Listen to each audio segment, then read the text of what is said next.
But we're gonna go into executive session. Oh, cool. So much. That's what you were chief. That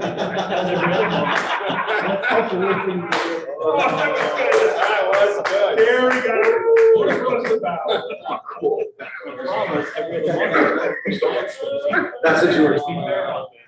You can't even divert it. We are live. We're live. Ryan's got a red face. All right, fair enough. Now you're involved in this or what?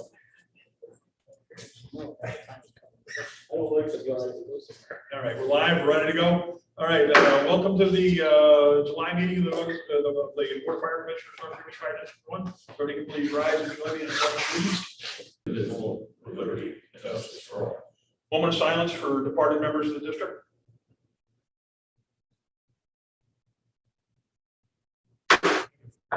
All right, now, a little unusual tonight. We've got a couple things that we know we have to discuss later in the meeting. One thing we got to take care of, or at least we have awareness of before we get into the meeting. So at this point, at the advice of council, I consider a motion to go into executive session for a brief period to discuss a potential Employment history of a particular person. employment history of a particular person. That's it. And that's it? Yes. Okay. You want to do roll call first? Yeah, we can do that. Oh, all right, David. Just. Roll call, please. Here. Rich. I think I'm here. Dave. Brian. Here. All right, we got the roll call done. Danny, let's make a note that Dan Garib is excused because he was had a scheduled vacation and the meeting was on the meeting time. So at this point, we'll consider a motion to go into executive session to consider employment history. David, motion. Motion made by Dave, motion seconded by Nick. Any discussion? All in favor? Aye. So moved.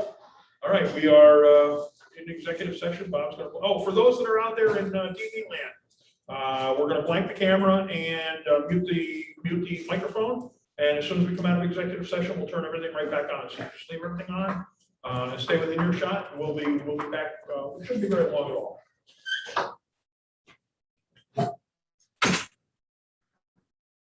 Turn the microphone on, please.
Okay, you're live. Thank you, Bob. Okay, folks, you can see we're back on live, and we've come out of executive session with no formal action taken, which is something the board had to have awareness of, so we've taken care of that. So we'll move back into the regular agenda as planned. At this point, I'll make mention of the fact that our public session will be held at the end of the meeting. And if anybody has any comments or questions for that public session, we still have our part of our COVID procedures in place, so they can email them to our secretary at Bob, what's the email address? adminassistant@ngfd.org. adminassistant@ngfd.org, for those that didn't hear him. Thank you. So we'll take comments that or questions that way at the end of the meeting. Keep moving through here then. District building report. Joey's not here. Dave, you got anything on it? Well, we get the meeting coming up for the 13th tomorrow. And I believe, right? And I believe it's at Point. At one is go. Yeah, for those, we were meeting with the ARC. I'm gonna kind of, any questions on it? Yeah, it looks like they want to give up their liquor license. It says with the license being gone, we're no longer selling it, giving away beer for free. They had a question, do we still need tip certificates? The Freestone gives away their beer for free and they still do the tips just because of the liability. Regardless still of serving, money, yeah. I'm still serving. But that was one of the questions of this. Yeah. I saw. I don't think it's anywhere near as critical as it was. That was- Everybody in agreement? We don't need a motion on that, do we? That they still need to maintain their tips? I think Well, that's the rule right now. Right. And you're not changing. We're not changing anything. So I think that, it just makes common sense to me. You know, Mark, do you know if there's any reason that they want to not do it or? They were talking in meeting about liability or this, that, and the other thing. I said, Okay. I said, you know, if you're serving, there's somebody still has to be responsible. Yeah. That you're- I don't. Now, even though we're not selling it, I mean, It's not there's still something. Right. The license they're looking to get rid of. I don't know of any action anybody can take where not having training is a better option than having training. I can't think of anything in life that we're not having training is better than having training. So yeah, I would say we keep that rule in place unless somebody comes back to us with reason why we should change that rule. So does that answer that question sufficiently, you think, or? Okay. All right, 3 new applications. Yeah, that one. Applications from Jonathan Jewett. Looks like our paperwork's here. I'm gonna pass these around, let everybody take a look at them. All 7 pages are here with the application. Got that application to act on. Your way. Nicholas Brown. Same thing, all the paperwork appears to be here. Looks like he just lives up just up the street from our house. He just left Nassau, just moved into the district. Oh, okay. Nassau fireman. Yep, okay. So, well, next month, he's actually former West End Lake fireman. for 6 years, so.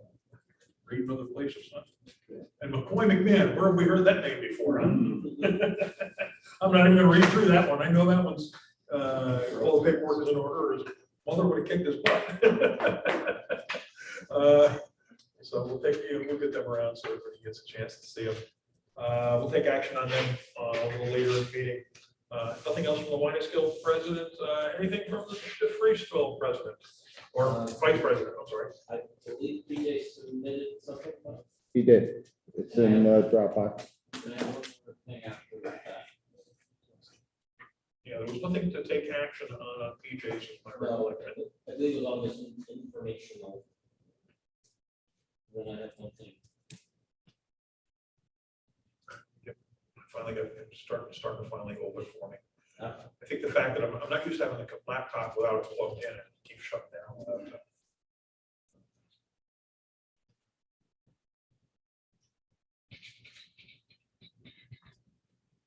President's report.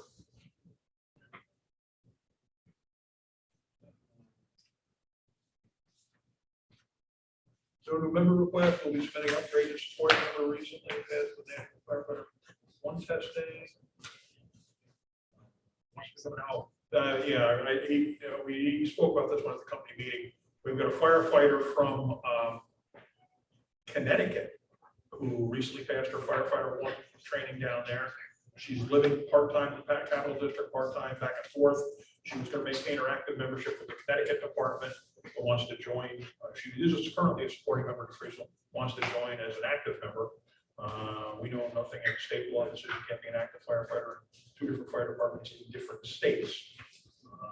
So they're going to go ahead and act on that. Another thing on PJ's report is that Keith Slewski, longtime member of Friesel, is just about hitting the age where he's going to start collecting his low staff and wants to know what actions paperwork. It's already been taken care of. I thought he had already taken. I already connected him with the district. Keith told me it was all okay. He's all set. What else do you got, Eric? This is just kind of bringing something to light that people may not be aware of. And I'll preface my comments by saying, I know this body has no direct authority, power, whatever, to act upon the information I'm giving you, but while looking for some other data, I stumbled on some oddities in the department / district's former properties. That's good examples of the district disposed of them in 2019. Is that when they transferred? You're talking about the old 480? 482 specifically, and 490. Okay. As of 1/1/2021, those properties, for example, are still listed as special district / fire company exemption.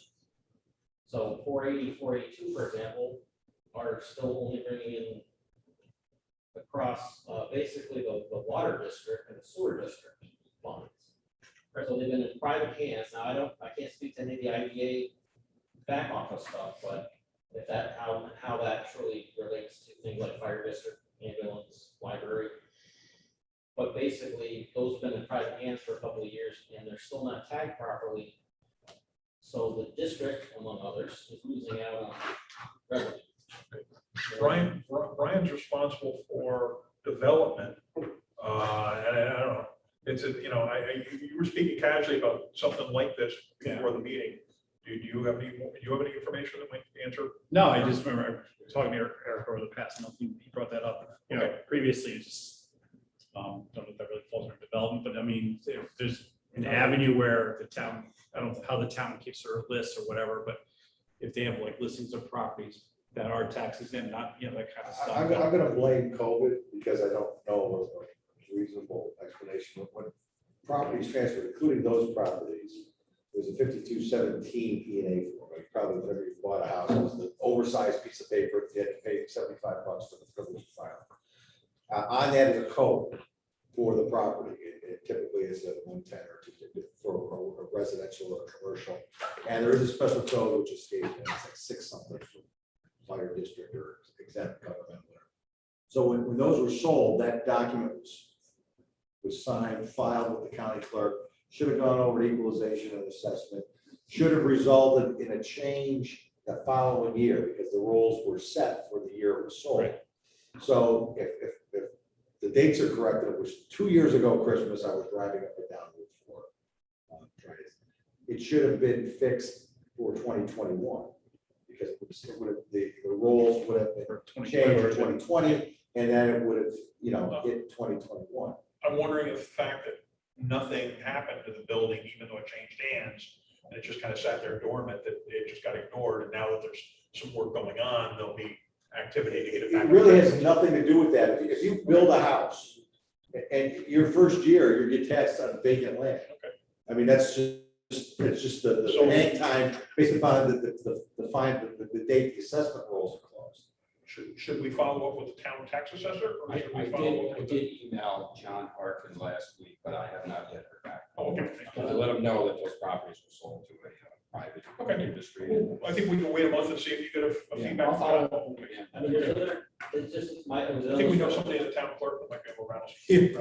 Town clerk. 490 is even quirkier because because at one point, in 1 year, the roll, they had combined 480 and 490 specifically. And that didn't get cleared either, so 490 today is not paying any tax. Yeah, at one point, the town of its own volition altered the tax map. Yes, yeah, It I just found that. put every, for no apparent reason. Yeah. Oh, that was a disaster when we went to sell, Oh, okay. because yeah. It just illustrated, and there's other, I can probably come up with 10 or 20 other properties in town, not just this, this is a subject that we all know about, so I've already illustrated that, but my point is that the town hasn't gone through revaluation, and there's a lot of oddities, there's properties on Route 4 that I won't name names, but small business went under because they were taxed at the same rate a 30-acre parcel was classified as farmland with an active business. So there's quirks going on in the town, and the district is, among others, is potentially losing tax revenue out of that. So what's the impact of that going forward? So it's hard to tell. I don't know. Nobody's got a crystal ball, but at some point in time, the district may want to have a conversation with the AHJ across town and say, what's going on with all of this? Because we're the lowest of equalization rates in the capital region. All right, well, thank you for bringing it to our attention. Sean's already reached out to John Harkin. We'll see what we get back from him, and then, For Sean. Brian will follow up for Sean, and just make sure we stay on top of it. See if we get a reasonable reply as to what's going on. Anybody got any questions for the? Okay, approval of prior month's minutes, that was in Dropbox as well.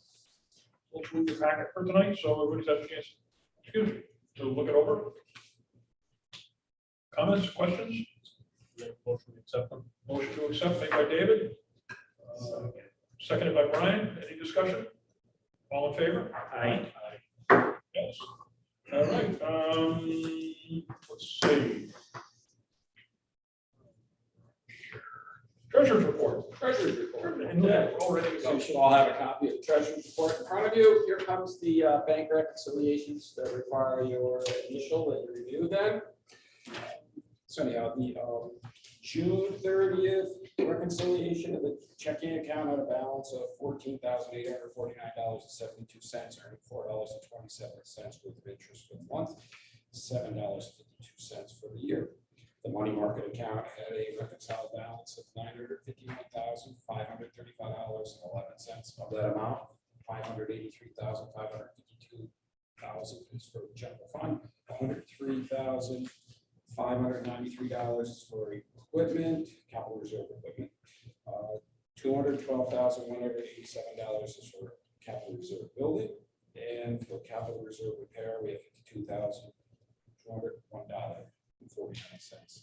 We earned $8.55 worth of interest on the money market account year to date, $91.74 on the money market account.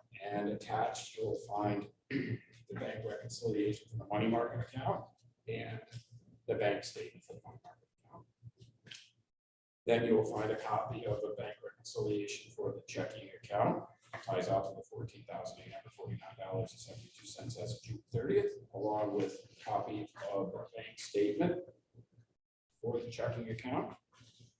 Next, you will find a listing of all of the approved checks, the check numbers, the date, dollar amount of all the payments made for the month of June. And then finally, the last part of the report is the actual to budget, which just shows what our expenditures are so far year to date. The general fund. I have a couple of other items that we have the treasurer's report that we have to discuss as well. I'll initial these later. I'll pass them on for you guys. But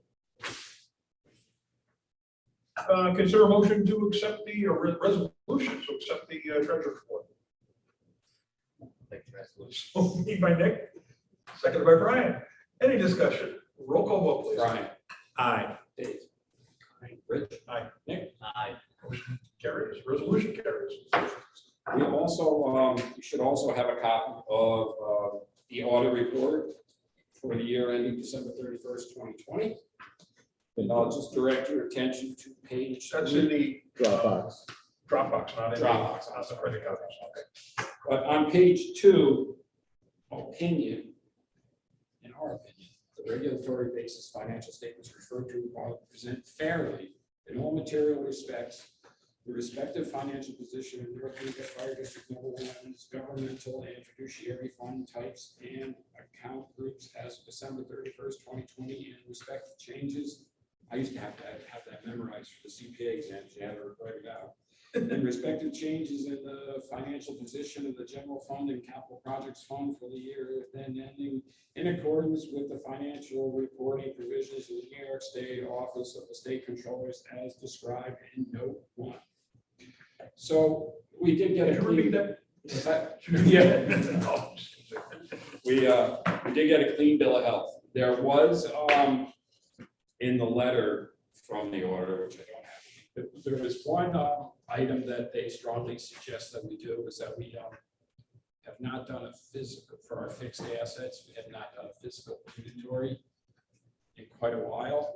So I remember like years ago, before we even merged, we give the apparatus items that are on the apparatus, and then the officers or whatever during one of the drills will go through and make sure everything's there. So I think we're gonna have to work towards cleaning up our fixed assets. Probably a lot of the items on there that are, we were capitalizing things that cost $100, which we probably just almost. Yeah, I know, we did bump it up to $5,000. 5,000, yeah. Yeah, so I mean, we could probably remove a number of those. I mean, there are a lot of them are over. To start accounting for every hydrant wrench. Right, You know, right. We account for them, but I mean, not by serial number. or Yeah. Item number. Exactly. So that was one item that they said maybe we could do, because there's a lot of items in this fixed. I mean, I got the freeze fills from back in 2010, and I just merged that all with ours. I don't know, what's really there. What's, not there. I know we've disposed of, Bob's done a great job of disposing something, but like. Oh, yeah. But has it come off the inventory? Right. He usually gives me copies, and historically I've been keeping copies of disposals and then pull them off, but I need to maybe come up with a game plan for that. Go through. Do we have a form or something that we could use for the general? I still have the old inventory per apparatus. Now, I don't know, like some of it's been, they've been switched and so forth. Maybe if you share that for next month, we can at least get a feel for what it looks like. And Okay. then we can start to formulate a plan for Yeah. moving forward on that. All right. Should we do, at the same time, we need to inventory station stuff? I don't know that we have what we have in the station that's worth more than 5,000. I mean, immediately came to mind was like snow blowers, that kind of stuff, but none of that costs more than 5,000. Right. Well, we only adopted the fixed asset 5,000 threshold last year. Before that, it was 500. So there are the So snow when- blowers from before were. When we inventory though, we can drop from that audit inventory anything below 5,000. We could, yes. Yeah. That would make. Or whatever other threshold we decide to set. Yeah. Because there might be a number in between. that Well, is- what typically comes up is the turnout gear collectively, the packs collectively, each apparatus fully equipped collectively. Maybe the hose separately, maybe you got, so the big stuff, and all of these chairs, all of the tables, whatever, it's that kind of stuff, the kitchen equipment, if it belongs to the district, it should be. But this is the ticky-tacky stuff that the state's on to now. If you want, I'll share with you a hilarious audit where they spent 3 months, and the only criticism they could come up with was you didn't have your old SCBA bottles labeled, so that if they went missing, the ones that weren't in service, the ones that were taken out of service, they didn't have. So, I mean, it's ticky-tacky stuff. It sounds like we'll have to work with both presidents too, because I know in both cases, there's kitchen stuff that belongs to the district, but there's kitchen stuff that belongs to the fire company. But just the big stuff, and also if you have like, if you use like Red Alert or Firehouse software, or whatever, one of those has that built into it, that, Yeah, we have it all, just let's do it in Excel at this point. or you could just use Excel. Yeah. Which, There's no sense in putting it in firehouse software, Should just pay because for it. allegedly they're going away. They are. I'm just, that's, if you had it, something like that, you gotta figure it out. When you do like the building, you don't break it down for heat exchangers and all that stuff. No, It's the general building as a stuff, whole. stuff that could walk out the door essentially, as opposed to fixtures, you know. So like kitchen stove could walk out theoretically. If you sold the building, it might or might not be attached to it, but the heating, the power, the heating plant would be, the wiring would be, the floors, All the portable equipment basically. yeah, just your big stuff. The problem, like, it's the stuff you have multiple things of, like, you wouldn't necessarily think of turnout gear, but when you got 40 sets of turnout gear, that's a big item. Yeah, So, and then there's kind of it's gotta be kind of sub inventory, so that you know what's coming in, coming out. Do we Just also like have to have, Nozzles and hoses. I mean, do we also have to have this or something similar for our insurance company? Where, you know, so we're not taking double steps to have to, you know, They haven't asked us for a list of our physical. because we don't want to pay. No, but we'd have to verify, like, proof of an invoice if we're gonna have a loss or something like that. All right, so we'll tackle it down, kick the can down the road and tackle it, but it's, looks like something we collectively will have to address here in the future.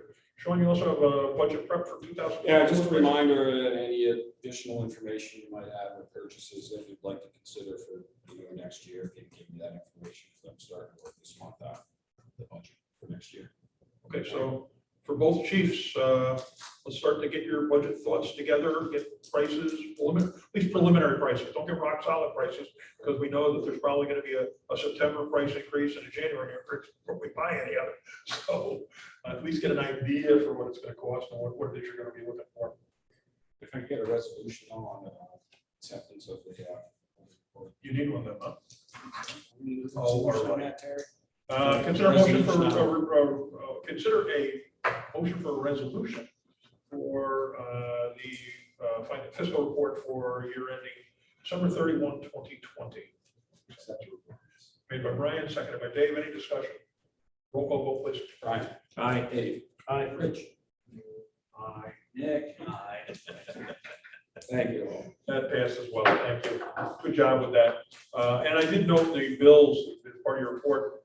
I know we had a lot of expenses, and I know there were a lot of expenses when the building was built and occupied.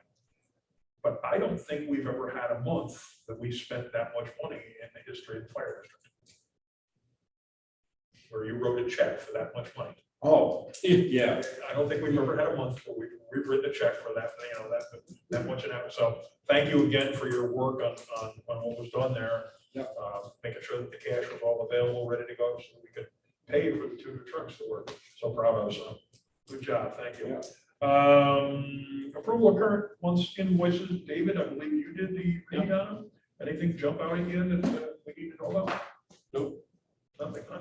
Fine. Just so you know, the 2% tax money did just come in last week, so we have the split for DeFreeseville, $16,595.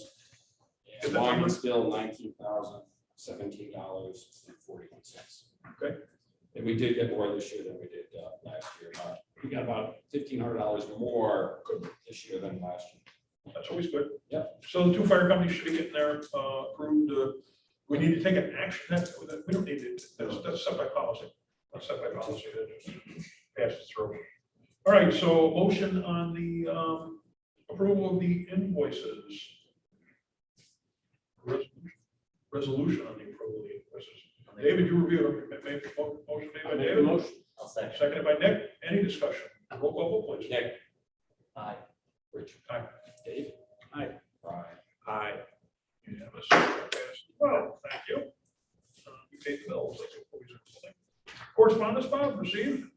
Light month, we just received the Association of Fire Districts, their bulletin for June and July. Nothing was sent. I'm still checking my calendar, trying to keep the date open. Is everybody getting pinged by the fire districts with email? Are you getting regular email from fire districts? Tom Rinaldi is Yeah, I just got one for a picnic. the picnic coming up. They've been sending out about weekly about the picnic. No, you don't get it? Yeah, I do, but we send in the new email addresses every year to them when we renew the dues. So if a commissioner's not getting it, let me know and I'll email those I'm folks. gonna still try and make it to that picnic, depending on how my knee is doing. Just to meet up with some old friends and to see, just kind of see what's going on with Capital District, fire districts.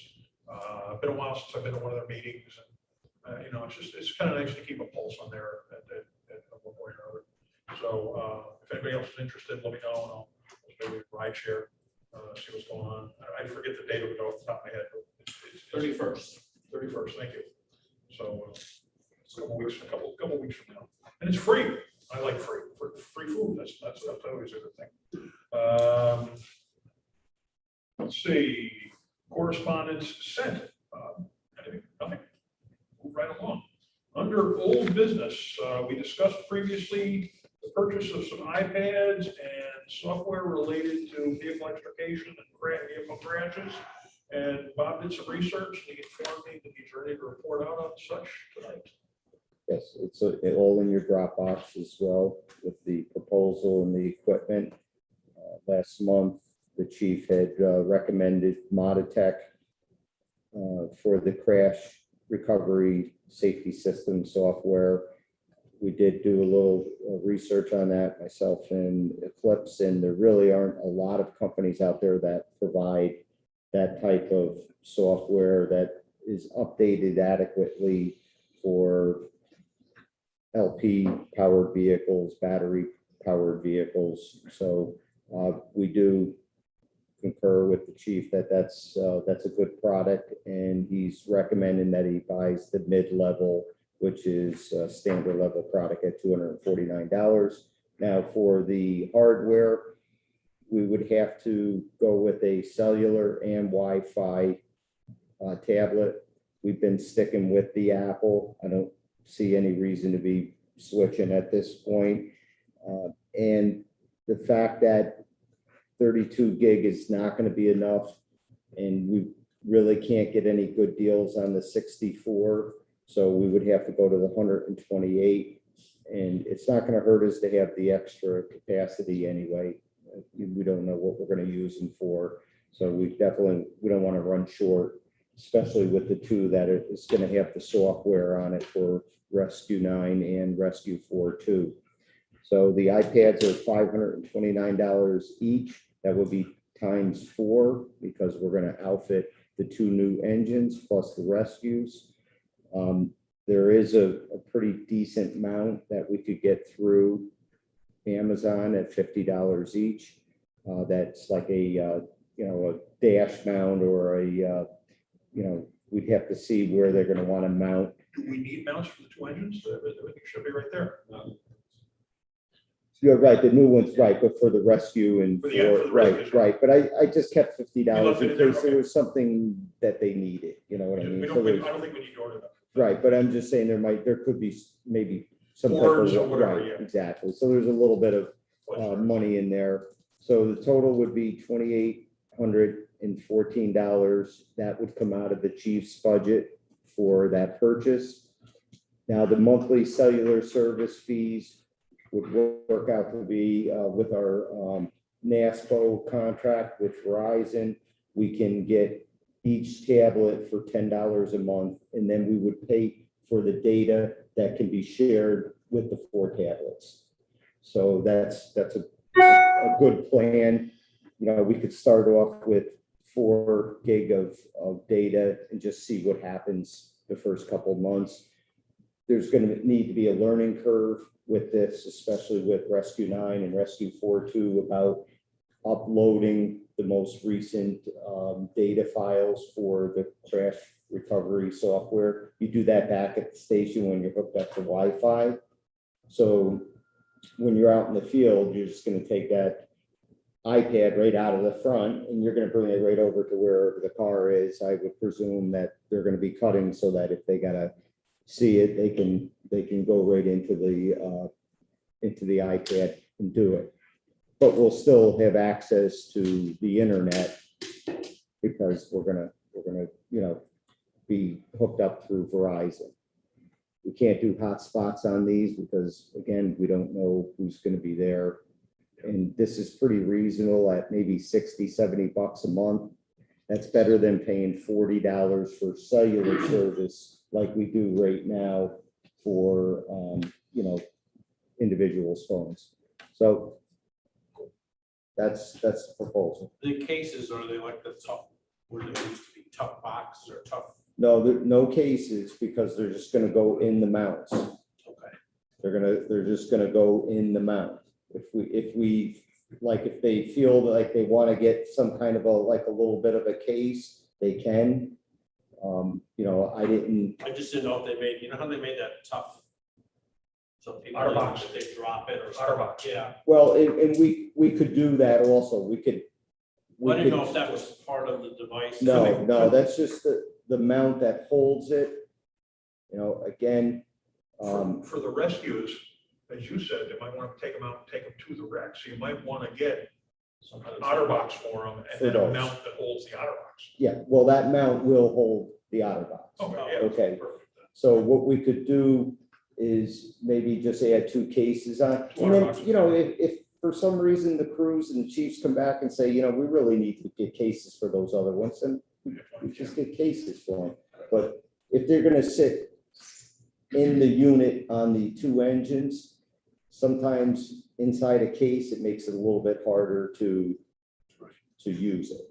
A 97427 is the 10.2 inch, the right size iPad mount that's in it. Yes, yeah, we spec that out, that we told them that it would be in the range of 10.2. I think it went up to 11.2 or something like that. Cool.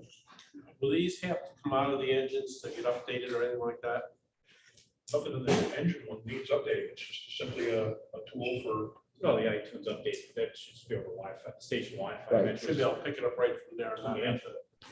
Correct, but again, like I said, there's gonna need to be a little learning curve that the chiefs are gonna have to assign somebody to do make sure it's updated when it's back at the station under Wi-Fi, so we're not, the truck's not out at a call and all of a sudden now it's chewing up data because it's, obviously, if they need something that's data related while on a call, that's not a well, problem. that's But what we're I'm paying for. worried about, I think what the worry would be was, well, we're gonna be sitting here for 3 hours with this down wire, we might as well update the software. And now we run up a data charge. Well, that we need. Yeah. It's easy enough to control. Yeah, and we just signed up under Verizon Wireless. We were never on the portal. We're on the portal now. So if you guys go ahead with this, once our data gets close to the usage, it'll send us out emails and we can go in and basically up the data so we don't pay like the extra surcharge, right? Sounds good. Consider then a resolution to spend $2,814 for the proposal that. Should we make it? I'm sorry. Oh, go ahead. 3,000. Yeah, so we can because add we're on the gonna, outer we're boxes. gonna add those, right? Okay, if for a resolution for $3,000 to cover everything, including the outer boxes. I'll make that motion. Motion made by Dave, second by Nick. Any discussion? Thanks for doing such a thorough job there, Bob, I appreciate it. Roll call vote, please. Aye. Aye. Aye. That carries as well. We look like we're, and I know that's something the chiefs were looking for, so thank you to everybody that worked on that. New business, tracking maintenance repairs. This is something that I had asked Bob to put on the agenda, because when we started getting ready closer to selling the 2.7s, we said, gee, let's pull together the pump tests and what we have for previous maintenance on this. And we realized that the district had been sending that stuff back to the chiefs, thinking the chiefs were filing it and keeping it per truck. And the chiefs were thinking, oh, gee, this is nice. The district is telling us what they're doing. Well, I guess, yeah, I knew about this. I don't need to keep this. And it wasn't being filed by truck. Since then, I asked Bob to put it on the agenda so we could discuss it tonight. And since then, Bob has come back and said that him and Sean have looked at it and said they have a potential solution for it. So I'll let them tell us what their potential solution is. Well, for now, what I've been doing is I went back to the last 8 years and I, month by month, went through the invoices, pulled the invoices, made copies, put them in the appropriate apparatus folder. So I've been building that. We're going to go back to 2010. But Bob and I have created a system of where he's going. Any of these apparatus payments, he's gonna make a photocopy, put it in my mailbox basically, and then I'm just gonna update the log for each one of those. So I think it's pretty straightforward. It's just an Excel based, Yeah, well, I'll end up keeping a log in Excel. Right now, I'm just pulling the invoices, trying to get all the invoices. Physically? Yeah, physically going through. physical paper, I got like 8 years done, so hopefully have that done by the end of the week. cool. Going through 2010. Okay. And then I'll start building the log based upon all of the repair invoices that we have. Yeah, I think that's important when we go to sell apparatus, or even when a future truck committee is looking at something, saying, well, how much have we spent on this in the last 15 years? They can make an educated judgment rather than spitballing it or. See, I can tell you how much you spent, because I do break down the bills by apparatus. But not. But I don't put down what it was, Yeah. exactly. So- Yeah, I mean, you get a pump situation, it's a piece of crap pump that we bought and we paid nothing but $8 for it versus when it's been flawless. So Yeah. Right. that helps a lot. Well, good to know. Yeah, and Bob and I had a discussion on that. There's no reason for us to check, to track every light bulb. No. If somebody goes down to Napa and picks up two tail lights, two tail light bulbs, we don't need to know about it. It doesn't need to be in that log anyway, but, somebody decides it's time to, rebuild a transmission, that's something that. Or a seal on the rescue truck, like. Or what? The seal, rear. Oh, rear seal on the rest of it, yeah. That's a prime example of something that, yeah, we should be tracking that kind of stuff. That could happen again in 2 years, there's something wrong with it. It's good to know. So thank you for that. I don't think we need to take any more action. Sounds like they got it fixed. They got a plan. Is that something the chief's gonna work out for the chiefs? You guys think that'll work? Yeah, absolutely. Okay, good. Always easier. Want to find something else that. August Board of Fire, Okay. August Board of Fire Commissioners meeting. Danny mentioned this and he said he was gonna have it put it on the agenda because I know he's gonna be out of town on the 9th. I'm scheduled to come back from my vacation the day of the 9th. So me being here would be contingent on me getting in town, getting my trailer parked, getting a chance to get a shower and get down here. I don't know who, somebody else, this is August 9th. I will be out of town. Yeah, I knew there was somebody else, so I'll be back to the 20th. you won't be back till the 20th. So what's everybody's thoughts on that? But yeah, I've just got to move it. We obviously got to move it to have a quorum. Right. So, I mean, we're looking at Dave won't be back till the 20th. We could go out as far as the 23rd. I don't know what that does to our bill paying or to anything else. Are there any, do we need to take any actions in August related to the budget? No. We don't have to do anything in August, okay. So we could, I've got the planning board for the 23rd. planning board's 23rd? I was like, I always think planning board's always the first Monday, where they got changed a couple of years ago. Can we do it on an off night? I mean, Good. it really doesn't matter too much because I won't be back till the 20th. Could we do it the week before? Dave won't be back till the 20th, but I mean, the week before, August 4 of us will be here.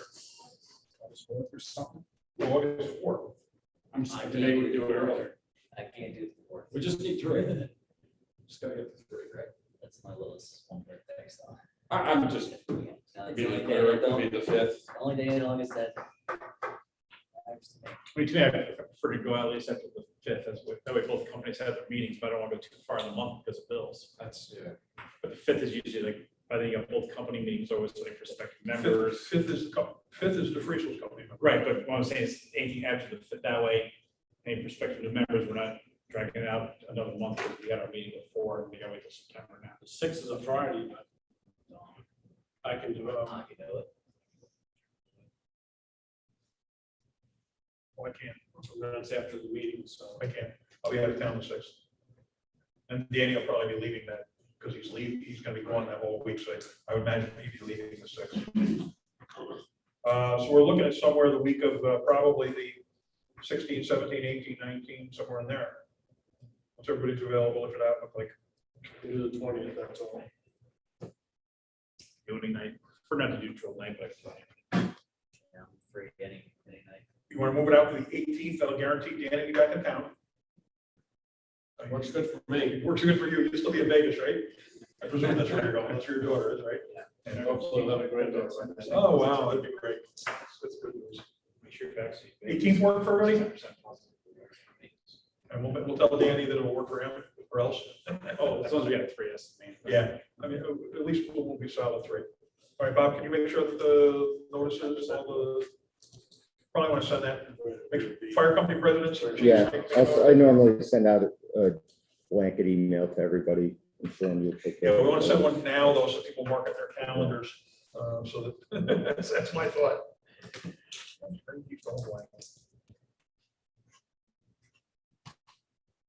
There we go. Okay, under new business. North River Fire District number 1 has an offer from the Pleasantdale Fire District number 5 to purchase the old 9.7 for a price of $45,000, which is well within the range of prices that we were anticipating or hoping to get for it.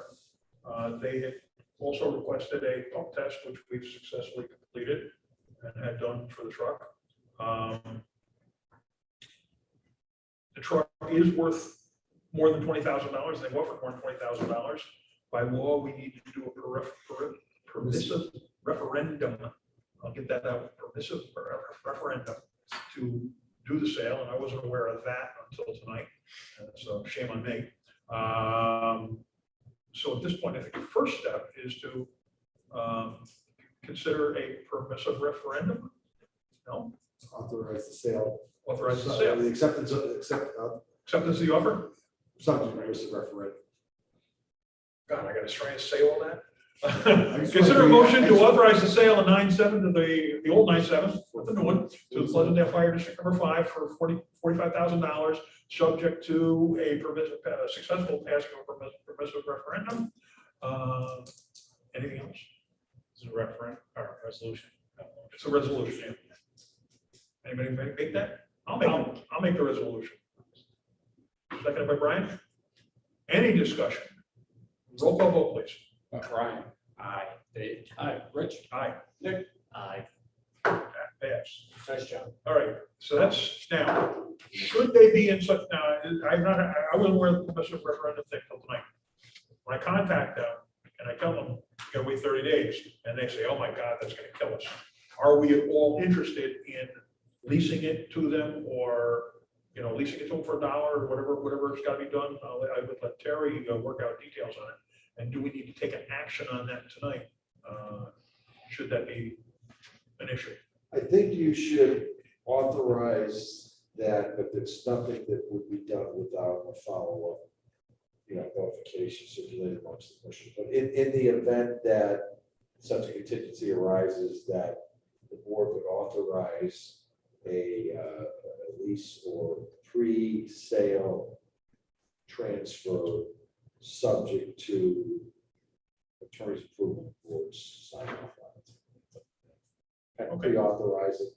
Again, I think it's, I think the 30 days is probably the practice. So I think a resolution authorizing, if the contingency, authorizing that if the contingency would arise where the apparatus had been transferred, or person wanted to be transferred, the board would entertain a lease in advance of sale. And we would take care of all those things that we talked about. But Yeah, I just don't want to end up being. only if you want to do it, though. I mean, that's like I said. I gave them no indication that there was gonna be any delay. And I feel bad about that now, not knowing that it was required to have the permissive referendum. So I just want to make sure that we've got a little wiggle room in case they're like, this jeopardizes the whole deal. I want to give them a little wiggle room because I want to be able to sell this truck and I have no problem with them getting it, but I want to make sure that we're not going to get it back and that if something happens to it within that time period, we get paid. Sure. That's all. so there'll be some legal language. Basically, insurance and identification. We could lease it to them for $45,000 and There you go. Yeah, they give it to them. and sell it You to would them. need a permissive referendum. Sell it to them for $1 at the end. Please don't. So there is a way around it. There is a way around it if we need to. Okay. So I consider a motion to pre-approve that the attorney be allowed to come up with some kind of plan that we could later approve by email or by phone call should we need to execute it. Okay, or resolution made by Dave, seconded by Nick. Any further discussion? Roll call, vote, I please. should have one. Yes, sure. When you made the original resolution, though, do we want to somehow include 427 and? Do that next. We're gonna do that We'll next. do another one. We're gonna do that next. I'm sorry. Roll call. So Nick, Roll. Aye, sorry. Aye. Dave, Brian, aye. We're pretty voluntary, I don't know why. Would you like to vote in our district No. meeting? Wow, smack me in the forehead here. So now that we've gone through that with 9.7 and realized that it's potentially an issue, can we get a resolution for a permissive referendum for 427? Should we, The two other. well, you want to do, yeah, why don't we do 6 as well? We can do in one permissive referendum listing each of the three apparatus, none of which has a value expected to exceed $100,000. Yeah.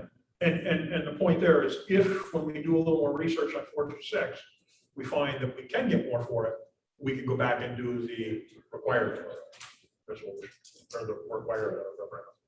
So this resolution be a resolution authorizing sale of 427. 427 and 426. Okay. Each of which has a anticipated value of less than $100,000. That the sale be done subject to permissive referendum, and that the notice of permissive referendum be published in the Troy Record will contain all three of the apparatus which the board acted on this meeting. Great. And you Um, can I'll word read it. it up. Yeah, you guys can haggle over the language. We felt fine. So I'll make that as a resolution. Everybody want a second? Nick and Brian keep looking at each other like they're flipping a coin or something. David seconded it. Any discussion? Roll call vote, please, Sean. Aye. Rich. Aye. Dave, aye. Brian, aye. Terry. Thank you all. Thank you. That's taken care of. And again, I appreciate all the work everybody did in making sure that all of this has happened in the last month. Chief's reports. We're in the odd month, which means that you're right. What do we, Mark, what do you got for Chief's report? Let's see. Tomorrow night, we'll be holding our department physicals down here, community care. So if anybody in Freesville needs one, we're not open. Be from 3:30 to 7:30 tomorrow night. Do they need appointments? No, we have time slots all set up. Anybody, they're Okay. I don't know, Bob, you can two at see a if time, there's anybody that's due. intervals. Okay. So we're gonna have two PAs on to take care of everybody. A lot of the guys probably won't be doing fit tests, so they'll go a lot quicker. Okay. We'll be scheduling the gear fitting after the show. Back. We're also going to be scheduling a chief meeting in August. That way, there we can sit down and go over any large item budgets, things like that. So we'll get to Sean next year. Rescue 4 repairs are complete. Most of them took care of them on this past Tuesday. It only came out to about $2,250 to do the whole thing. I didn't think it was too bad. So we're all set there. That was all done by Molson, right? Close, right. Yep. We're just waiting to hear from Garrison when they'll be able to take the truck down. As soon as we hear from fire line that they actually have the part in-house, and then we'll strip the truck down, make arrangements to take it, pick it up, take it down. Pennsylvania, have work done on it. Let's see. Bob and I were talking today about the hose dryer. We're hoping it's going to be shipped out soon. Well, Bob sent me the text, it'll be here next Tuesday between 10 and 10:30, so I'll be installing it, setting it up, all 9 yards. If there's any extra details we have to do, we'll take care of it. Hook it up the electric or the ductwork, whatever. Can't do. I got a couple items for purchase. One is pick up 2 boxes of safety glasses. They're 12 count per box, MCR safety glass. They're like $2.39 a piece, and it's up to less than $60 for 2 boxes. The other thing we looked to pick up was one Milwaukee reciprocating solid battery operated one, number 2720, with the M18 batteries in it. They're on sale right now for $295.95. And the last item I have here is we're looking to pick up the Ocean RDC Swiftwater Rescue Boat.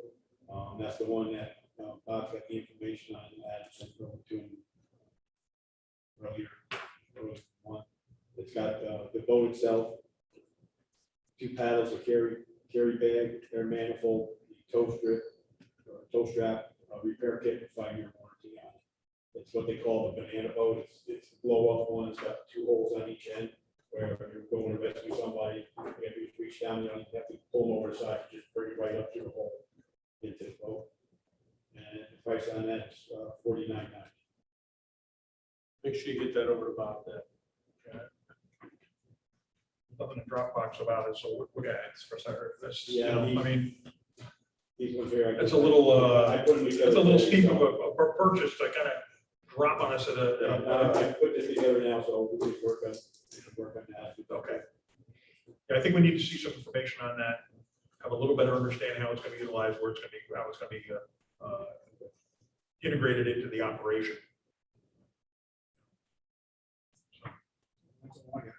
Okay, I think we can work on the other purposes here, after the chief's reports. DeFriesville Weekly, William sent us a nice email explaining what his work circumstances look like, not just for this one, but for foreseeable ones, with shortages of manpower. I wasn't aware of it, but he's been taking time off on our monthly meeting night to be at the board meeting, so I thank him for that. Obviously, he can't be here tonight. I know he tries to zoom in when he can, but he may or may not be on, we don't know. But A little bit together. him and Adam are probably working together, yeah. So Brandon's here in this place. What do you got, chief? For William, volumes report submitted for our numbers for the month. Yep. As Chief Mason just touched on a little while ago, we're going to be having a chief's meeting next month looking at our gear purchases for this year. And then as Sean had touched on prior to that, we've also started compiling a list of major purchases on our end, which will mirror with the Lionsville Chiefs once we have our district chief meeting next month. Utility 9 needs new brakes, rotors, and a brake line, so that's going to be going out for repairs soon. Just want to give you guys a heads up on that. It did have its brake lines repaired not too long ago, but I think it's completely separate issue from that. So, as some of you know, my father's out with surgery right now. He had eye surgery. Everything went according to plan. He's doing well. We're looking to implement CAR 4 in his absence. His expected downtime is 10 to 14 days. He put this in his email, but we talked earlier today, and William might need to send his car out for a quick repair, which he might take my father's vehicle in turn.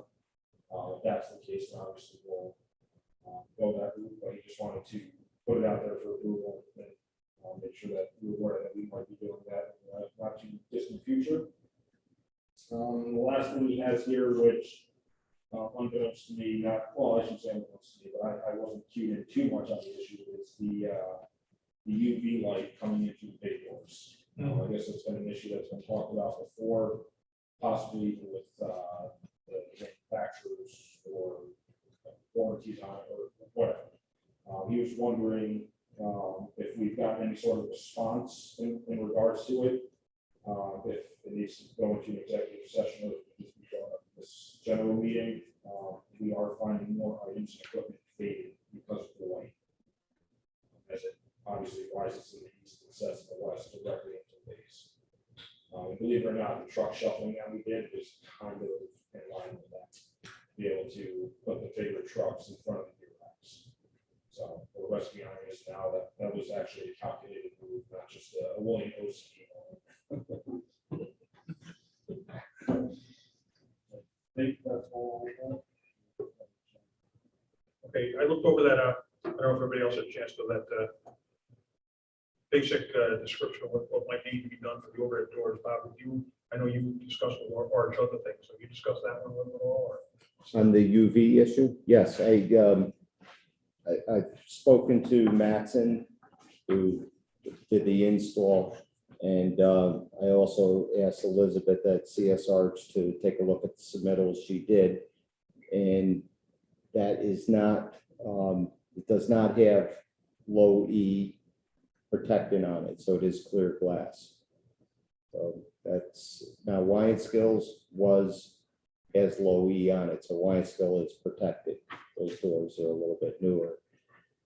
She's recommending that there is a product that we could purchase and have a glass contractor install. It's a film, but it would. She said a lot of companies use it. It's sold by 3M, so I can understand it's going to be an issue over time. So if the board wants me to, I can try and get some quotes and see what other options are available.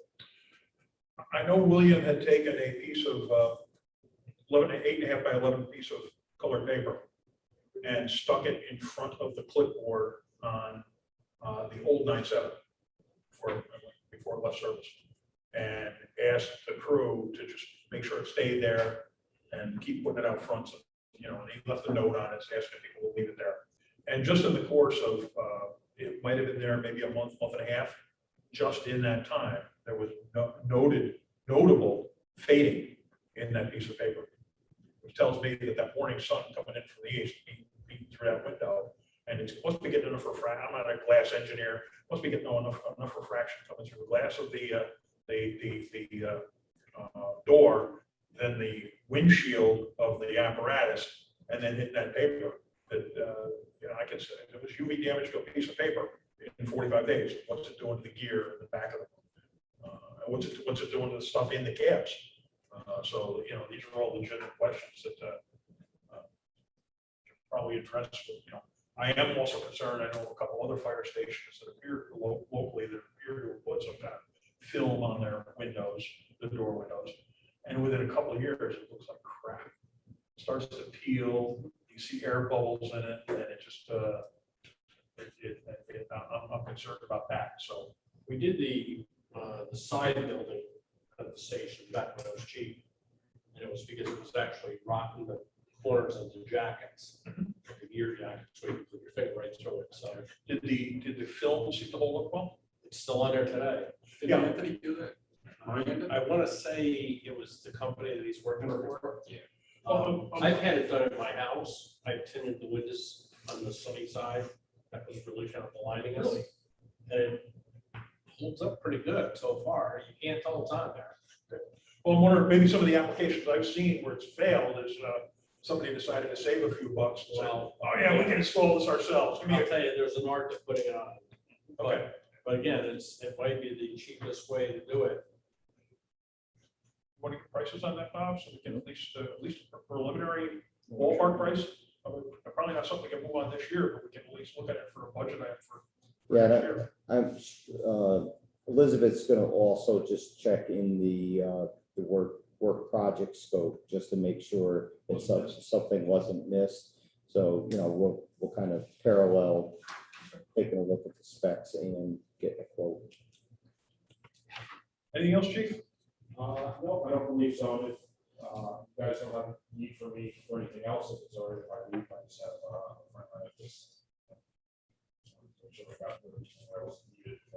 Not a problem, sir. Just one question. Utility 9, how old is that?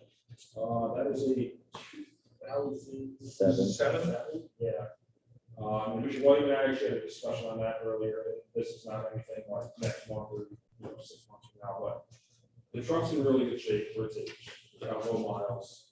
It's probably coming up on its replacement tender. So just to put the plug in here now. Yeah, smaller trucks, the way it was worded was, look at them at 15, look at them at 20, and, you know, we're not gonna set a firm replacement date, we're gonna base it on the condition of the truck. That's what brought it up with the apparatus fleet map that we had discussed earlier in the area later last year.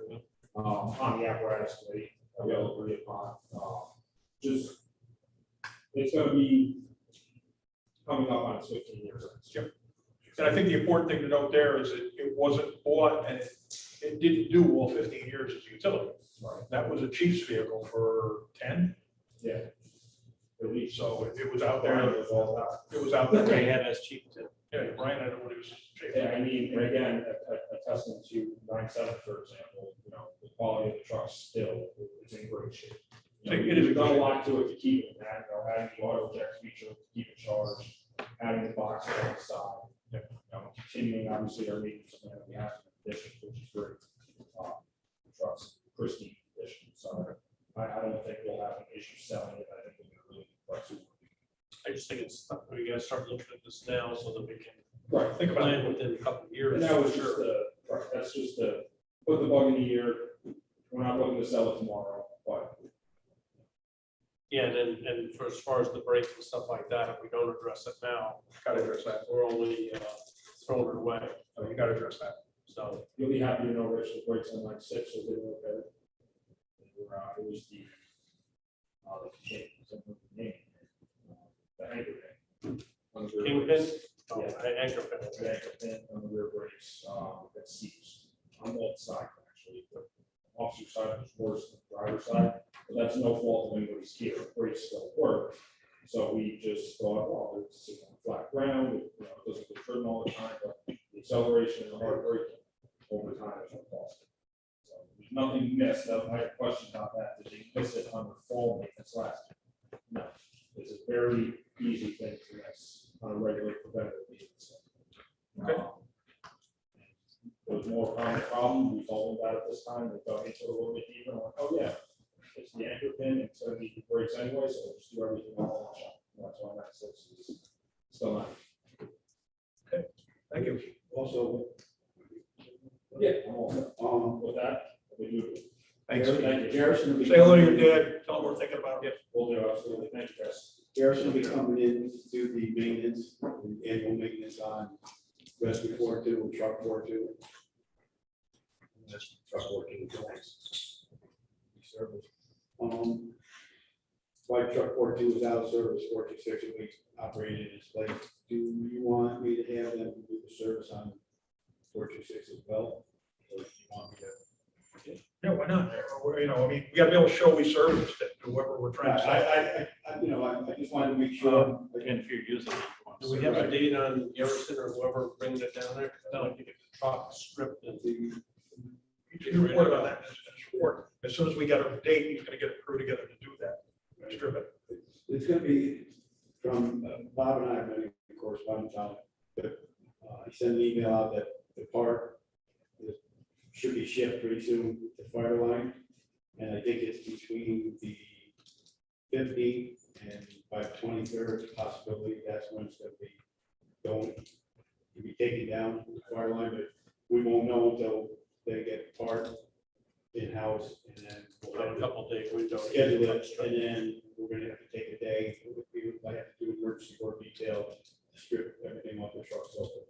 Yeah, it's probably good that we get everything off it that can be taken, stolen or whatever, but then gets a chance to rotate the bed and everything else on it, you know. I'm thinking that it's probably not a bad idea while it's down at Fireline and the turntables off. It's probably not a bad idea for a couple people from the truck committee, the apparatus committee, to get down there and take a look at it and figure out, all right, what kind of, you know, let's take a look at it from the inside and say, you know, not that they're not gonna, you know, we know that they're gonna do anything that's only accessible from the inside. That'll give us a much better feel as to what's gotta be done in that truck to get what kind of longevity out of it, or how quickly we gotta act. I'm not sure if we need to send the whole truck. No, probably don't need nine people going down there, but a carload, 3 or 4 of us wanna get down there. I think that's probably a good time to do it, because we're never gonna get as good an opportunity to get an assessment. It's a bit further than going Well, to, that was one of my questions too, because on the repair side, do we have enough to cover a major overhaul too? We have resources showing. at this point, I don't think we're overall. I mean, while it's out of service. Because it could be a major number. We won't know that till they open it up. Well, I mean, even the PM part, if we have a chance to replace those lines, now seeing that they're what, 17 years old. Bob had a discussion with him when we We were did. planning the job. So Bob, can you Yep. recap for everybody what that was? Troy Weaver, who's the service manager at Fireline, he made it very clear that, of course, if they get into the fact that a lot of the hydraulic hoses need to be replaced, they're gonna They're doing it. they're gonna let us know that and get approval to do it. What he made very clear is all the hydraulic hoses below and above can all be addressed at any time very easily by any competent service center after the swivel's all put back in place. So they're not gonna replace things that don't need to be replaced, but if 2 years down the road, you're like, oh, a couple of these hoses need to be replaced, any competent service center can replace them because they can get access to them very I easily. recall an early truck committee meeting when we were discussing the longevity of the apparatus in general. One of the things that was continually brought up was that, well, nobody's touched any of that hydraulics in the entire life of the truck. Well, it sounds to me like that's not an issue. That if there's something wrong with hydraulics, we can address it, have fixed it, whatever. Okay, so, but I still think while it's apart, might not be a bad idea for a few of us to jump in a car. And a couple of us retired guys, I see 3 in the room. That, you know, we could probably get down there and take a peek at it. We might even let Brian take a day off and come with us. Eric has been waving his hand back there at me, so. While they have it apart and it's not one of our normal vendors that has some type of a vested interest in it, would they be able to give us a district or written evaluation of the vehicle as far as for rehab? We could have that discussion with them, but the days of, you know, there was a time in fire service history where a district would say, the truck has reached its 13-year date, so we're gonna send it out and spend $150,000 out of rehab. I don't see districts doing that. I don't see departments doing that anymore. What they do now is they keep them maintained and they fix things when they need to be fixed. And sending it out for a fresh coat of paint to have the ashtray wiped out is, you know, for $150,000 is not something that people do anymore. So I just, you know, I think while we have a set of competent eyes looking at it, that we get down and keep the whole process honest and get a better evaluation for ourselves. I think we're giving more so than to do an evaluation. For me, it would be going down to give ourselves peace of mind that we've done the right thing and we're continuing to do the right thing, and that you know, we don't have to run out tomorrow and buy a truck company because this one's getting a major piece of work done. So When they did the aerial testing, everything passed on it, and he said that if it wasn't for the fact that when you put the ladder up and you moved it back and forth, side to side, if it wasn't for the fact that the hydraulic fluid was pushing past the seal, it would have been fine. It would have passed it. my understanding, and again, I might have mistaken information, but my understanding is the last time the district had pump testing, 2013, for the ISO. It was back that far? 2013 was the last time we had pump testing. That the idea, the concept of having the pump on the truck company tested was waived because, well, we don't use it for drafting anyway. And I think we need, you know, when the time comes, either before it goes to what do you call it, fire line, after it comes back, we get the pump tested on it, because that's part of the ISO rating on that truck. And that's part of the equipment rating on the truck. So we're gonna need to get that done too. So, It'd be good to know, in the event that a couple of years from now, we got a road to sell it. yeah, we're gonna want those records. So, I'm gonna bring that up here in a little while anyway. What do we have? Well, we kind of, Bob, what do we got in front of you for pink or green sheets that people want to buy stuff that we need to act on before it gets too far out? Well, the chief is looking to purchase some safety glasses at $60. This would be something that we would just do anyway. The Milwaukee Sawzall. Where's that going, by the way? The rescue? It's on a rescue truck, yeah. I mean, we've kind of decided that most of the equipment that we're going to purchase moving forward is the Milwaukee. It's the M18 battery. These are standard prices at $295, Okay. $295. I mean, that would be obviously, again, Nothing we need to act on that. well, you'll have to pass the resolution. The Swift Water Rescue Boat at $4,990. This is the first time I'm officially seeing this, but I think this would be something that we're gonna need to, dig into more and probably go back to like you have a committee that you're looking at boat options and things like that anyway. Yeah, this was brought up from the ice rescue drill, which Postal Hills ran theirs for 20 years so far. Yeah. And one of the things that would be better for ice rescue. So, I mean, I would say maybe start looking at, see if there's a better price on it. But that's certainly the item that they were looking at. My question on that is, it's not, I heard you say Swift Water, it's not Swift Water Rescue. No, It's ice water. It's ice. Right, water. that's right. Well, the other thing is, I know there's discussion about getting the Zodiac to do it. Right. What is there a plan? Are we just getting something? Well, no, they're gonna work on their box alarms as part of it. But the idea of the Zodiac style boat was for the open water that we have, and not just the lake, because there's a lot of comments about, oh, we just grab somebody's boat on the lake and use that.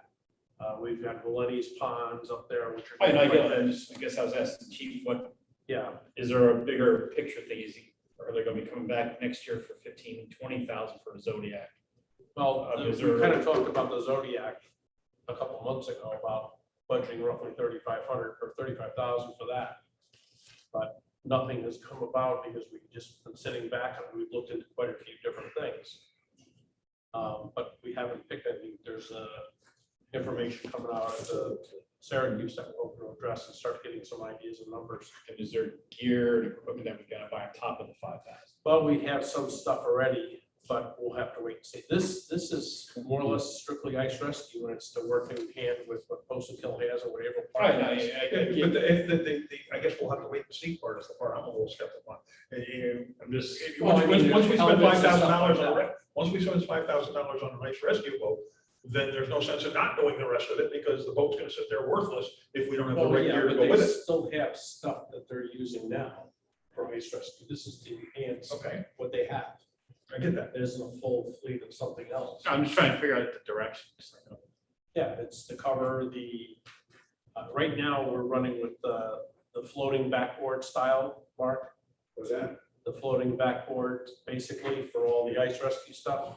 And Postal Hill using their banana boat and a naval park coming. Oh, yeah, no, I think everybody's misunderstanding what I'm saying. I know what the boat is. Yeah. I'm asking the chief, what is the overall plan? How are we gonna integrate it into the operation? What is our scope of operations gonna be? So I'm just thinking 5,000 and more equipment, Does- 35,000. Does every fire department that runs ice rescue need one of these boats? I don't know. Does every, does, Well, Avon Park has they have well, they don't have the airboat anymore. They got. they've got an ice rescue boat. Posting Hill's got an ice rescue boat. West End Lake? This is what Postal Hill has. Okay, does West End Lake? I don't think West End Lake does. Here's my point. I'm not making an issue of it. They're very dependent on us for our truck company. Maybe we should be a little more dependent on them for their ice rescue. Where we are for Postal Hill and. So we need to go out and buy $5,000 ice rescue boat. I don't know. We're looking to do Well, a I think joint that we box. have to be self-sufficient for one, because we're talking about departments that don't have a large crew. And very rarely do we cover fire alarms for a lot of these departments. Let alone trying to say that we can depend on them for ice water rescue. We drove with them, we had a couple drills with them, and we're looking to put a joint box together for Avon Park, Postal Hill. And we're also hoping to get the Patrice guys involved That'll be in that that too. box. And if they go, you may have, your first alarm may be one scope, your free scope, you're responding with Postal Hill and Avon Park at standby. But this is all stuff. that- And this is exactly where I was going was, it's much easier for me to, in good conscience, say, yeah, it makes perfect sense to spend $5,000 on this boat if there's a plan. Right, that's. So what I'm saying. let's not buy the boat, then develop a plan around the boat. Let's develop a plan, say, this is what we'd like to do, this is what our scope of operations is gonna be, but we need the boat to do it. Yeah, so make sure you got all the It's calls. not necessarily a boat, it's a device to help you rescue individuals. Okay, well, It's not all floating craft. It was presented to us as a boat, and we've been calling it a boat for 10 minutes. It's nobody knows what it That's is. considered a boat, that's what they consider it. It's a banana. To me, it's a banana with two holes. It's a fancy backboard version of the new. So we need more information, but bottom line is, nobody's opposed I'll to it. get more information. Nobody's opposed to it. We Right, need more right, information. right. We need more information on the device itself, whether it's a boat or a backboard or craft or whatever it is. And we also need more information as to how we're gonna integrate it, with responsibly integrate it with our neighboring departments. Yeah, we'll get that done. Just think, I mean, you gotta get suits. I mean, I mentioned to Freesville guys, there's no suits over here. We have nothing to put our guys in, and aren't gonna get in the boat and turn out here. No, what we'll use, So- we'll have the white vest plus. You gotta be clear for everybody listening. I'm not opposed to it. I just Yeah. want to see what the final Yeah. cost is. You know, the Yeah. final. All right, price. so I think we'll leave it up to Mark and to come up with a better scope of operation involving this. We'll sit down. Correct. Yeah.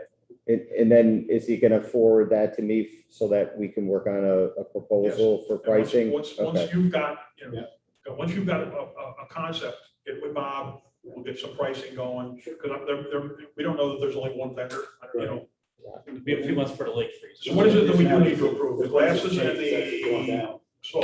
That's correct. So let's can we get a resolution on the floor, please, to purchase glasses at $60? It's probably a little bit less, I rounded it out to 60. I think it was $60 and $60 with the glasses and a saw for, $295.95. and Bob can work with, see if he can drive better prices out of it. I like Nick has made the resolution. Anybody second? Brian has seconded the resolution. Any discussion? Roll call vote, please. Brian. Aye. Aye. Rich, aye. Aye. Resolution passes. Let's see. Where the heck am I here? What's my place where you Apparatus, equipment needs. apparatus and equipment needs? Thank you, Brian. I got a couple things to bring up here. I haven't talked much about the pump test other than the fact that on 9/7, when we discussed it, there were a couple issues on the others that I think need to be addressed. And the one I'm concerned about right up front is, if you get the right page in front of me, 427. And that's because both 42, let me go back up a little bit. Both 426 and 427, there's a note on the test that says the dry prime test failed. That's not unusual in older apparatus, the same unusual in newer apparatus. That could just be a leaking seal around a valve. And it's usually a simple fix, just a matter of identifying what valve it is, getting it fixed, and making sure that it's not leaking anymore. It usually won't even pull a dry prime if it's the packing. So, if it wasn't pulling a dry prime, then we'd say, it might be pump packing, that could get expensive. So we get that fixed on. You said you get maintenance coming. You have fix that on 426. Look at it and see. On 426, have them fix that. 427, on the other hand, the 150-pound test at the 20-minute test, the 100% test, was able to get 1,242 gallons per minute out of it. Close. It's a 1250 pump, you got 1242. I can live with that. We can live with that. The 70% test, he was able to get 200 pounds. He was able to get 882 gallons per minute. I don't know, 1250 times 70.7, do the math here. 1250 times 0.70 equals 875. He got 882. It exceeded it by a couple gallons a minute. Great thing. The 250 PSI test, the best they could get out of it was, it started at 225 PSI. He got it up to 230 and only flowed 629 gallons per minute. So it got the gallons per minute that it was required to have, but it had to have 625, but it didn't get it at the pressure that it needed to get. In speaking to, somebody that had knowledge, again, it goes back to the 2013 pump test. Might have been Mike Lashman, might have been William, I don't remember which one. 427 had the same problem then. Yeah. All right, so it's not something we weren't aware of. So 427 does not appear that it can get the high pressure. It's a 22-year-old truck. I'm not overly concerned, I'm not pointing fingers and saying it's a problem. It's just something we need to have knowledge of. And when we're talking to people that are potential buyers of it, we got to be able to articulate to it that it's a 22-year-old truck and you might not be able to fully get it. So I just want to make sure everybody was aware of that. And and the other test, the overload test where they've got to bump it up to 165 pounds and try and get the 1250 out of, or the 1250 out of it. He got 1318 out of it in gallons per minute, which is really good.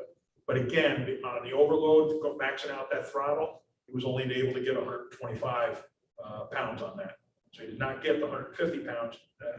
Did not get 1250 or 12. I don't remember what the number's got to be. He got 1318 pounds per gallons. 1318 gallons per minute and 125 pounds on the overload test. So it didn't come up to the full brand new pump standard for that either. Again, it's an old truck, so that's where that is. So everybody's got full visibility of what went on with the pump. Did you send them out to everybody, Bob, or just fake? No, it's in Dropbox. It's in Dropbox. Do the chiefs have it? No, I Did you did get it to not. the two chiefs so they've got it for Yep, their? I when they're will talking send to it their to them. vendors? Yep. When they're talking to their vendors. In apparatus needs, same discussion. I'd like to see us, and again, we had this informal discussion among the group of us, but I'd like to see us formalize it and pass a resolution, motion, I don't know which, to get the rest of the fleet pump tested. We got a price. I don't know if that price is still going to be good for the rest of the fleet, Bob. Do you think? It will be? I think it will be. I don't think that. They came down the other night. For those that didn't get a chance to stop here, they were actually all four of us got to see it, so I don't need to describe the operation. It was a good, clean operation. They did a nice job. I was very pleased with what they did. So we need a motion. Need a motion on that? I'll make the motion. We get the rest of the fleet tested as availability of the vendor and availability of the fleet. Second that price, yeah. Seconded by Brian. Any discussion on it? All in favor? Aye. Any opposition? We'll get it tested. Other apparatus needs, I don't have any at this point. David? No, the only thing we have is the equipment that's being replaced, like your Sawzall. Do we have stuff that will be surplused out? Along with the hose dryer and stuff like that, now that that's coming in, so that'll be stuff for Bob down the road.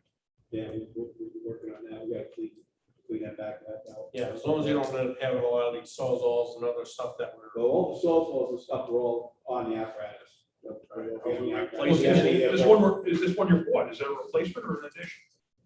That's an addition because we didn't have one on every truck, but the one we had in the truck company moved, went over to the rescue truck. Okay.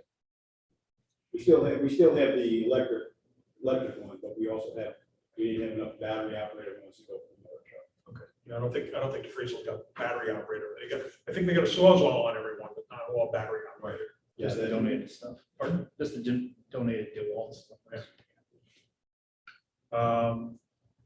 Anything else, Dave? Nope, Syracuse, and, we're gonna look at the Zodiac style information, start getting that together for the open water. Yeah, I was looking, one of the other local fire departments posted something the other day about looked like a very economical way of doing a Zodiac style boat. I have to go back and see if I can find the post, but it wasn't the elaborate, full-on, rig that some people are envisioning. That some people want to buy, so. I was gonna leave my chief's car at home. But when we go to the show, I think some of the guys were talking about maybe going up for one day. I'm gonna leave my vehicle in case I wanted to take it. Carpool. Okay. Go up to the show. Mike? I'll know more probably tomorrow with how many go. Just let me know if that's okay with you guys. can take the first available doctor's appointment to get my knee looked at, so I'm not gonna be able to go out there until after my doctor's appointment on Friday morning. So I'll be going out immediately following my doctor's appointment. I'll be there for the rest of the day. We got probably 70 one-day passes for. Yeah, if we need more one-day passes, we can get them through Phil. He offered them up. So, I got a couple from June. oh, Yeah, June. cool. All right, let's keep moving then. Building your grounds, Dave and Brian. Just have the meeting coming up tomorrow. Yeah. Unfortunately, late class. Unfortunately, or In this case, unfortunate. Other than that, I think we got caught up on the generator and all the components, right, Bob? That's in progress. They haven't given me a date when they're gonna do the rehab yet.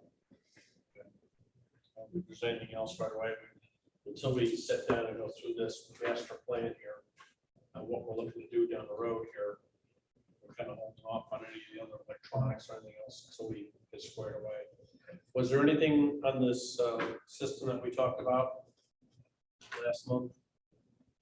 Moving forward with the mics and the camera, the whole bit? yeah, that's down in Technology. no, thank you. Yeah, there is a report and there is information in Dropbox. Okay, Covered that was all I had. And now we just had a couple small leaks, I think, from rain, drains getting clogged or whatever, a couple tiles, but nothing earth-shattering. The only big thing Chief already brought up was the windows, bay doors, but nothing else really. Oh, we do have one more thing. We've been putting feelers out, at least I have been, for the idea of getting someone that Bob can call on for service. Little jobs, fix this, fix that type of thing. And I really haven't seen anybody yet that, I'm not sure how we're gonna put the category together. But it's just nice to have someone that Bob can call on and say, look at, we've got this clog or this is falling off and having it repaired instead of depending on everybody. There isn't many PJs left that can do all this stuff that are gonna take the time to do it. I know we're having that rack built up on the mezzanine up here. Stuff like that. Has he even started that, has he, direct?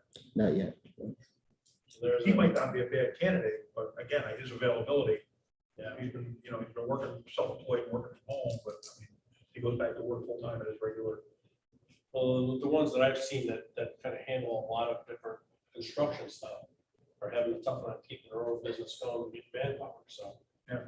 I don't want to run into necessarily somebody that's got a four-man crew if we get somebody to show up that, Some consistency looking in his hand.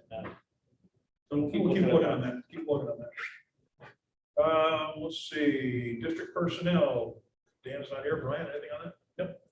There's no here for executive session, we already took care of that, that was the other. Yep. Finance, insurance, long-range planning and audit. Nick, anything? I don't know anything else, so Sean, I say, we're good. Look at the auditor's report, we've acted on that, that's all good. Policies, procedures, and membership. Brian and Nick again, we gotta act on these three members. Yeah, we will review the thing. Did we already vote on No, No. it? We reviewed it. I didn't think we voted on it. Consider a motion to approve the three members, bank reconciliation, no, that's not the one. Nick Brown, McCoy McCann, and Jonathan Joy. Motion? I'll make a motion. Motion by Nick, second by Dave. Any discussion? All in favor? Aye. Any opposition? That carries.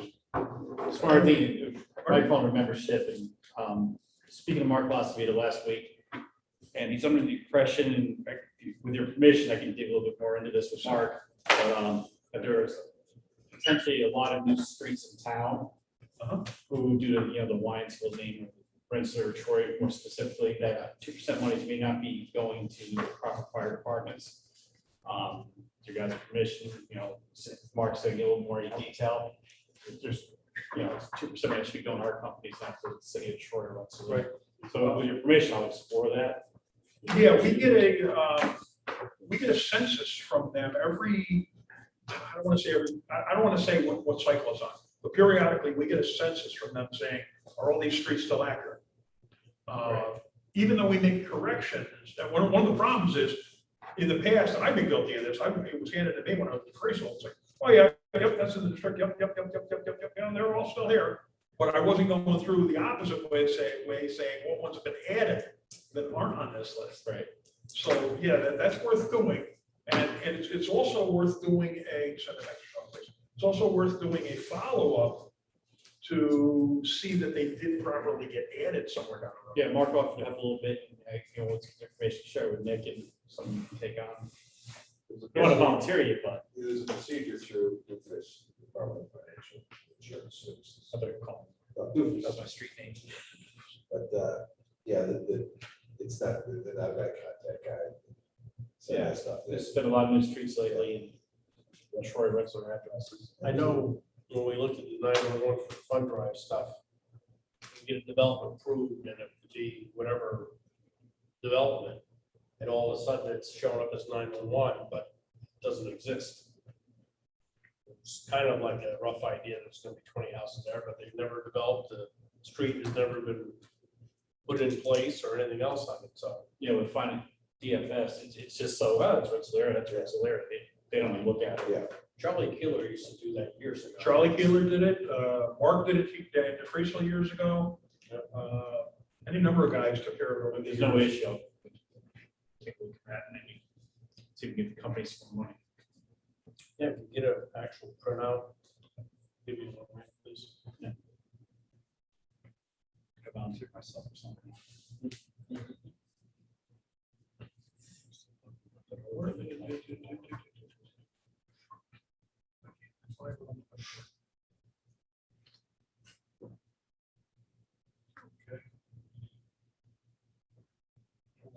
I'll move on here. Policies, procedures, membership, Brian and Nick. Cover the membership. Or did we? Yeah. We approved it 2%. Yeah, okay, never mind. I didn't put a check mark down. I was looking for something on the Dropbox. LoSAP, Nick and Brian again. Back to you two. Nothing, no report. Sure. Yes. All right. Special committees, business operations and technology. That's what I was looking for. I know that, It's gone. what's going on? No wonder I can't find it. I knew it was in there. It was from last month. Oh, okay. So have we done anything with it, Nick, or Bob, or what are we doing with it? Last meeting, the chairman asked me to poll Wayne still president. I did, I spoke to Adam. He said, of course, if the district was looking to provide a device that could make recording and, projecting the meetings easier for virtual meetings, they would be interested in getting that equipment. So through AV Audio Video Corporation, where I got the quotes, they had, 3 different models, anywhere ranging from $350 to like $800. I think if we were to do something, we would be in around the middle range. It would be a tabletop unit. We would want it so that it's powered through the USB cord. We don't want it so that you're going to have to connect it to AC and then also connect it to the computer. You're going to want it powered up right from the laptop, because there could be instances where you don't have an outlet nearby and now you don't want to have to start running lead cords. So, I don't know if DFD has changed their thought on it. Eric last month had said that, they have that type of equipment. I don't know if that's.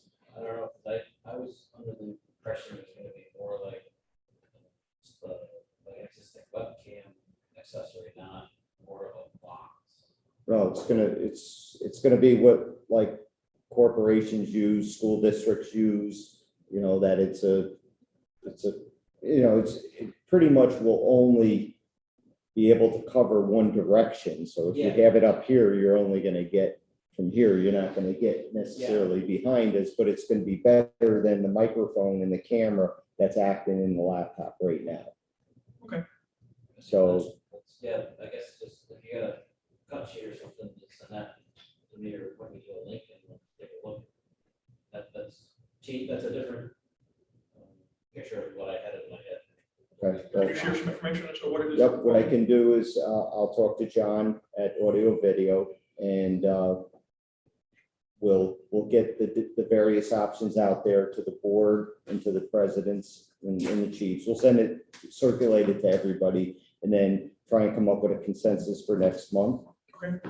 Does that Sounds sound? good. It doesn't sound like it's a big ticket item that we're gonna need to put in the budget or anything. We're gonna be. No, I mean, we'd probably be looking at about $1,200 tops for both departments. It's not a big deal. And something, probably something we should have done at the beginning of COVID. All right, anything else under business technology? Anybody? No? Development plan review. Nothing, we set up kind of open there the other day, field, on-call by Glenmore before, we'd like to convert that into some commercial space. Possibly a Dunkin' Donuts. It appears that it's gonna be three tenants is what the proposal is. Yeah, nothing earth shattering. And you look at the size of that one with the drive-through, there's very, very few that could occupy that space. But there's nothing earth shattering. She's been doing a good job working on plans with the Route 4 project. They had, for those that weren't in town during the day today, in addition to what we were told was gonna happen on Route 4, they had from, first off, between Jordan Road and Winter Street, there was some kind of utility on the left-hand shoulder, it said water department or something, but it weren't town water department trucks. I passed that this morning coming I out. don't know who's that were. They had 3 or 4 trucks there. They were operating on this side of, our side of Jordan. East Greenbush is water main. Was it East Greenbush? There's a water main runs right down Route 4. And then everything from Winter Street down to True Value Hardware, beyond, just beyond True Value, beyond Wanda Court, was shifted over in cones so that there was a dead lane on this side, all the way. So you had a construction zone, you had a break in it, then you had 2 more construction zones with about a 50-foot break between them, 100-foot break between them. And then literally there was an end of work sign, had to be no more than 200 feet before the work zone sign for the next construction zone. So the entire length of Route 4 today was. And I drove through back on northbound, you know, we get the culverts right there, it's tight. So Yeah. Very careful that where I was going through there. Yeah, I have not been North Avenue C or South Avenue C all the way, so I don't know what that looks like. Yeah. But my wife went out and said that when she went one way, traffic was directed one way, when she came home, it was directed another, so. It was, you know, it's gonna be a coin flip. So that's gonna affect us both in development plan review and in firematic operations. I commend William for the job and Mark for the job that they've done in putting together a plan to make sure that we have adequate protection on, you know, the other side of the construction, because I don't know how we could get through on some of these days. So does anybody know when they're gonna start Winter Street and Route 4?